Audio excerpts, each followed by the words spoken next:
जब म गाउँमा हुर्किँदै थिएँ, सम्झना छ बाजेले भेडा पालन गर्नुहुन्थ्यो। 40-50वटा भेडाको रेखदेख एकजना मामाले गर्नुहुन्थ्यो। उहाँ सानो केटा हुँदादेखि नै बाजेले पाल्नु भएको रे। सबैले उहाँलाई लाम्टे लाम्टे लाम्टे भनी बोलाउनुहुन्थ्यो। हामी उहाँलाई चाहिँ लाम्टे मामा भनी बोलाउँथ्यौँ। उहाँले सधैँ बिहानको खाना खाएपछि दिउँसोको खाजा पोको पारेर गादामा हाली खोरबाट सबै भेडा निकालेर जङ्गलतिर चराउनलाई जानुहुन्थ्यो।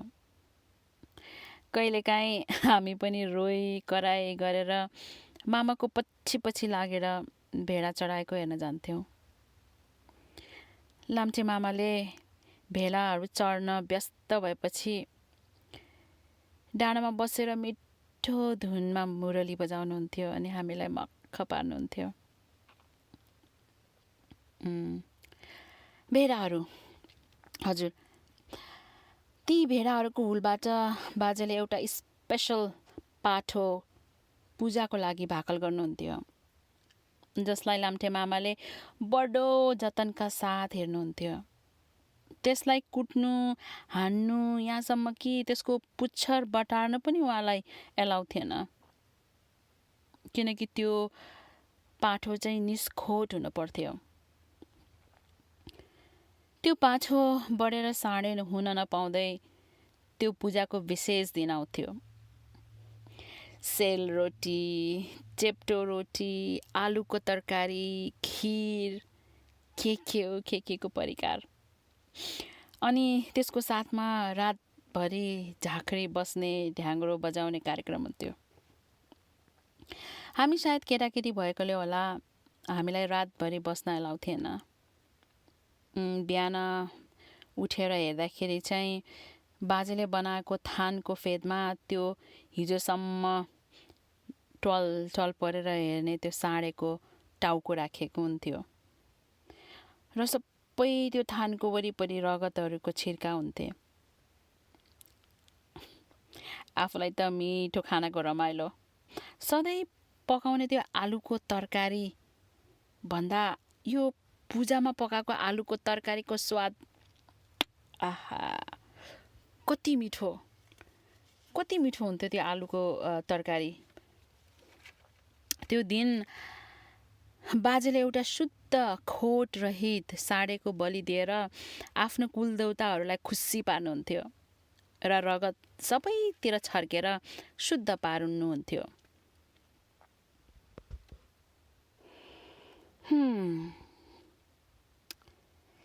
दसैँको बेला हिमाली भेगबाट च्याङ्ग्रा पहाड र तराईमा झार्दै गर्दा हामी कति खुसी हुन्थ्यौँ। आँगनमा बाँधिएको त्यो च्याङ्ग्राको साइजले लगभग परिवारको आर्थिक व्यवस्थाको वर्णन गर्दथ्यो। नवदुर्गाको दिन प्रत्येक घरमा च्याङ्ग्रा, कसैको घरमा भेडा, बाख्रा, कसैको घरमा कुखुरा, हाँस, परेवा आदिको बलि चढाएर घरमा भएका सबै औजारभरि रगत छर्किनुहुन्थ्यो। हामीले पनि त्यस्तै गर्थ्यौँ। थाहा छैन किन, कहिल्यै प्रश्न सोधिन सायद। बरु हामी केटाकेटीको काम चाहिँ त्यस दिन घर, खेत, धन्सार, गोठको कुना काप्चाबाट कुटो, कोदालो, बन्चोरो, आँसी, खुकुरी,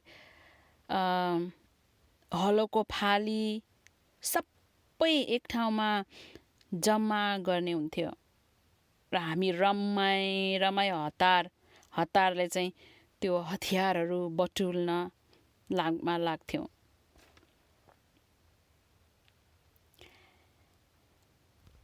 इन्डियन गोर्खा पल्चनको सुबेदार मेजरको छोराछोरीको शान सुबेदार मेजरको छोराछोरीको सानै अर्को हुन्थ्यो। दसैँको बडा खाना तोपको सलामीसँगै यो नेपाली शिर उचाली संसारमा लम्कन्छ ओहो, त्यो गीतको गुन्जाहटसँगै आर्मी फौजको परेड, बडा खानाको त्यो समोसा, जेरी पुरी, मेरो फेभरेट रसमलाईको त कुरै नगर। तर एउटा कुरा यहाँ पनि हुन्थ्यो, ठुलो ठुलो सिङ भएको भैँसीको राङ्गाहरूको लस्कर, 2टा। अनि सेतो नयाँ भेष र कछार भन्नाले धोती पारेको मामाहरू चाहिँ टिलिक्क टल्कने त्यो तरवार, जसलाई खोरा भन्थे, त्यो टल्काउँदै तोपको सलामीसँगै राङ्गाको घाँटी एकैचोटमा च्वाट्ट छिनालेर त्यो खम्बामा चाहिँ त्यो राङ्गाको टाउको चढाएर त्यसको शरीरलाई वरिपरि, त्यो खम्बाको वरिपरि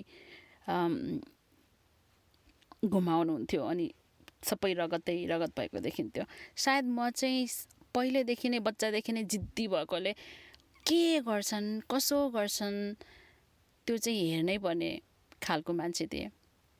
बच्चाहरूले हेर्न हुँदैन भनेर आमाहरूले आँखा छोपिदिँदाखेरि पनि मैले चाहिँ हेर्छु भनेर हेर्थेँ।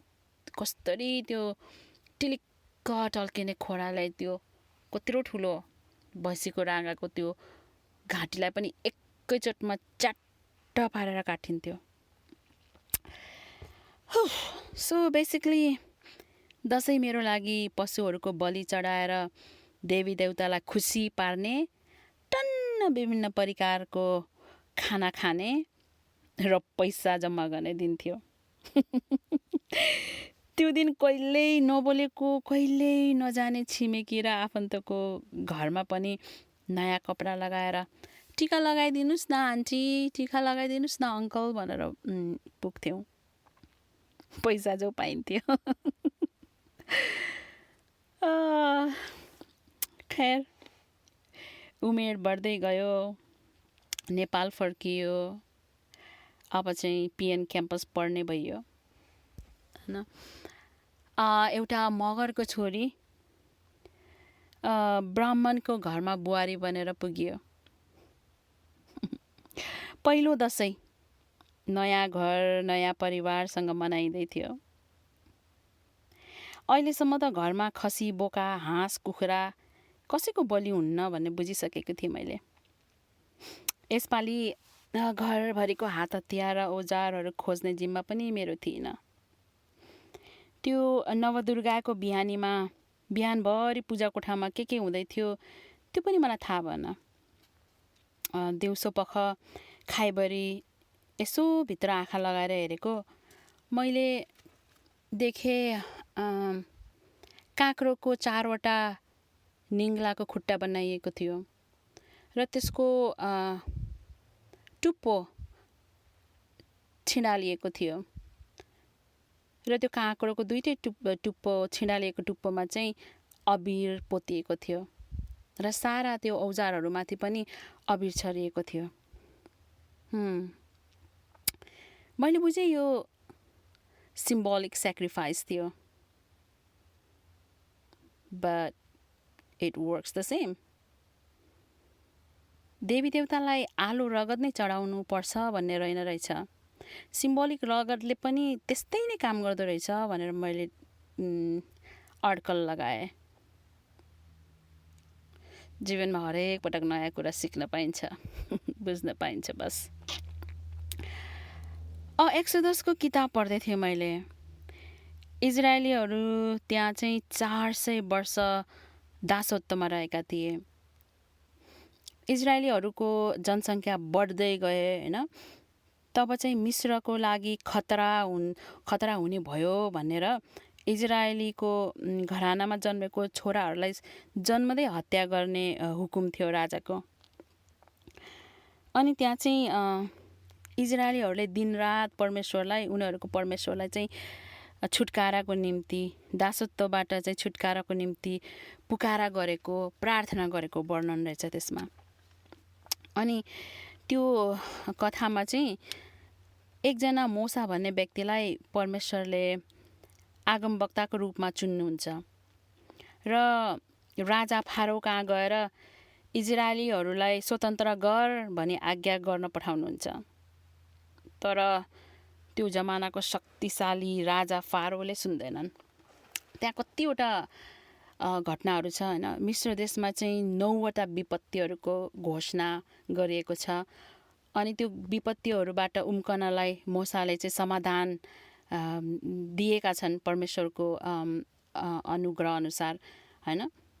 अनि त्यो सबै विपत्ति र त्यसको समाधानको साक्षी भएर पनि फारोको मन अति नै कठोर हुन्छ र तिनीहरूलाई चाहिँ फारोले जान दिँदैनन्, स्वतन्त्र छोड्न मान्दैनन्। सो अन्ततः 10औं विपत्तिको घोषणा हुन्छ। अनि परमेश्वरले चाहिँ मोसालाई पठाउनुहुन्छ र मोसाले भन्छन्, आज राति राजाको घरदेखि सबै मिस्रको बासिन्दाहरूको घरमा पहिलो जन्मेको जेठो सन्तान लगायत पशुहरूको पहिलो सबै बाछोहरूको मृत्यु हुनेछ। तर म तिमीहरूलाई एउटा शक्तिशाली उपाय पनि भन्छु। जसले आफ्नो घर परिवार एकै भएर भेडाको बलि दिएर त्यसको रगत ढोकाको चारैवटा कुनामा लगाउँछ र त्यसको मासु पोलेर खमिर नहालेको त्यो चोखो रोटीसँग खान्छ, त्यसको घरमा चाहिँ मृत्युले छुने छैन। अर्थात् चाहिँ त्यो घरमा मृत्यु पास भएर जानेछ भनेर मोसाले त्यसको समाधान पनि भन्नुहुन्छ होइन। त्यो रात चाहिँ विश्वास गरेर जसले त्यस्तो गरे तिनीहरूको घरमा चाहिँ मृत्यु आएन, कसैको पनि मृत्यु भएन। तर जसले विश्वास गरेनन् अनि मोसाले भनेको जस्तो गरेनन्, तिनीहरूको घरमा सबै बिहानमा चाहिँ सबै जेठो सन्तानको जेठो पहिलो जन्मेको पशुको बाछाहरूको सबै जेठोको चाहिँ मृत्यु हुन्छ। अनि सारा मिस्रमा रोदन र क्रन्दन मचिएको पाउँछौँ हामी यो किताबमा, जसमा राजा फारोको जेठा छोरोको पनि मृत्यु हुन्छ। अचम्म लाग्यो। अनि मलाई लाग्यो त्यसो भए त बलि त सबै धर्ममा चलिआएको रहेछ नि, होइन र? बलिदान आवश्यक रहेछ भनेर चाहिँ मैले यो किताब पढेपछि निष्कर्ष निकालेँ। अनि जीवन चल्दै थियो, लथ्रिँदै थियो, घस्रिँदै थियो। धेरै प्रश्नहरू थिए, धेरै गुनासोहरू र झन् धेरै निराशाहरू थिए जिन्दगीदेखि। प्रख्यात, सफल, सुखी, खुसी, एक प्रकारको विजयिता थिए म अरूको नजरमा।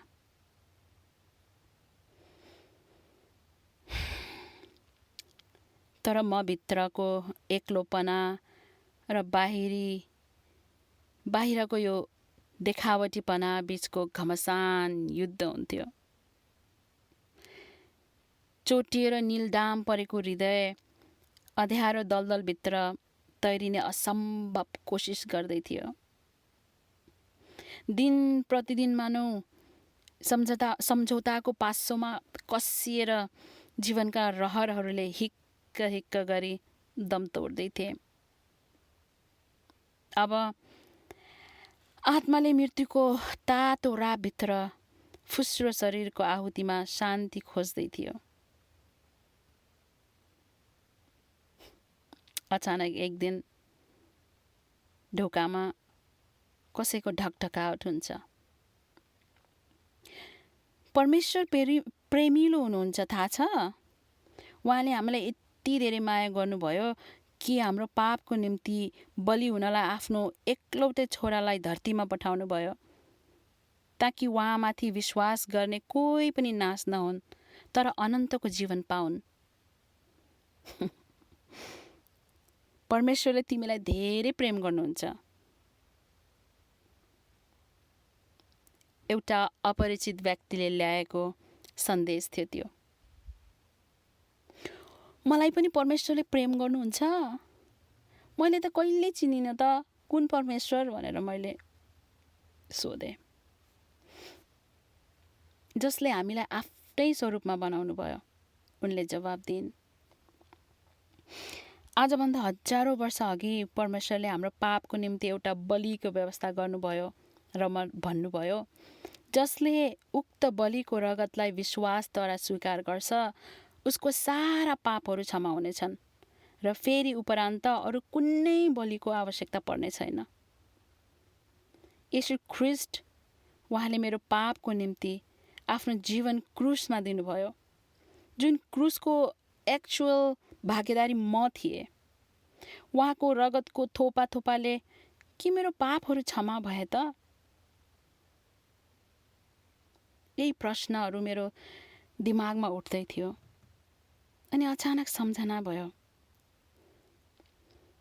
काँक्रोको बलि चढाएर छर्किएको अबिरले जनावरको बलि चढाएर छर्केको रगतको प्रतीकलाई सार्थकता दिन सक्छ भने पापरहित परमेश्वरको पुत्रको रगतले दिएको त्यो बलिदानमा मैले गर्ने विश्वासमा कति सामर्थ्य होला? के मेरो जीवन महत्त्वपूर्ण छ? के मैले बाँच्नु सार छ? के म आनन्द र खुसी हुन सक्छु? साँच्ची के परमेश्वरले मलाई माया गर्नुहुन्छ? के म क्षमाको योग्य पनि छु? के म नयाँ तरिकाले जीवन जिउन सिकु त अब? यो प्रश्नहरूको आधी बेरीमा म रुमलिरहेको थिएँ। उत्तरको रूपमा आज म तपाईको अगाडि छु। प्रार्थना छ, मेरो परमेश्वरले तपाईको हृदयमा काम गर्नुभएको होस्। उहाँले दिनुहुने शान्ति अनि आनन्द तपाईले पनि पाउनुभएको होस्। म प्रार्थना गर्दछु, तपाईको आँखा उहाँले खोल्न सक्नुभएको होस् अनि तपाईले सत्यलाई चिन्न सक्नुभएको होस्। जीवनको मार्ग तपाईले पाउनुभएको होस्। यही प्रार्थना छ। सधैँ खुसी रहनुहोस्। धन्यवाद।